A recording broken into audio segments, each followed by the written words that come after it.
province and the cities na LGUs na nagtutulungan para makapagpatayo. Maganda naman ang naging design at yung pinuntahan namin yung kung saan ginagawa yung mga classroom, pati in-inspection namin, pati mga yung kanilang manufacturing method. At saka maganda ito because ang design nito ay mas matibay ito hanggang sa lindol 8, di ba? Up to level 8 na kaya niyang mas ma-withstand.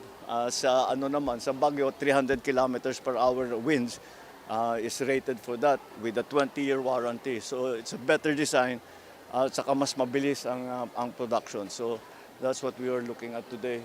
And then of course, we just made sure that may yakap na ginagawa, which we also have to expand, which will be expanded because hindi lamang sa DepEd, kung hindi sa lahat ng PhilHealth. Kung maalala ninyo yung 60 billion na lipat sa budget ay ibinalik namin ang 60 billion. So now the PhilHealth has an additional 60 billion. So magkapag-expand tayo ng mga program. We had to accelerate all of this because of the oil crisis that is happening. Itong problema is because of the war in the Middle East. And so we are trying to find different methods para makapagbigay ng subsidy, para makabigay ng tulong. The problem is masyadong malikot ang presyo ng langis, hindi natin ma-anticipate. So we are still adjusting right now, but I think so far kahit papaano we will be able to soften the blow. Ika nga, basta't we want to keep as much as possible, wag po mag-alala ang tao. We are securing the supplies of oil, we are securing the supplies of food, and so far sapat naman ang ating mga supply, ang ating mga naka-stock na sa langis at saka sa pagkain, kaya ang binabantayan na lang natin ngayon ang presyuhan. Dahil sa pagkain, mas marami tayong magagawa. Pwede natin, naghahanap kami ng paraan pa para ibaba ang presyo ng pagkain.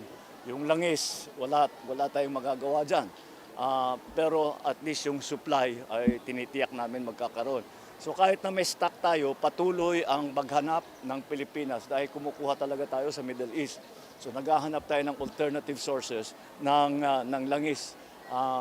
And so halimbawa sa fertilizer, yun na petroleum product na yun, hindi problema yun dahil yung pinagkukuhanan natin na kapag nangako naman sa atin na itutuloy nila yung kanilang mga kontrata. So we are adjusting well, and we want to, ang talagang habol namin dito is to keep yung hanap buhay ng tao, na meron sila pa ring hanap buhay. And the only way to do that is kung hindi natin, halimbawa yung mga transport workers, kahit na hindi itataas ang fare sa ngayon, deferred lang muna yung fare hike, dadagdagan naman natin ang tulong sa kanila para hindi naman sila malugi.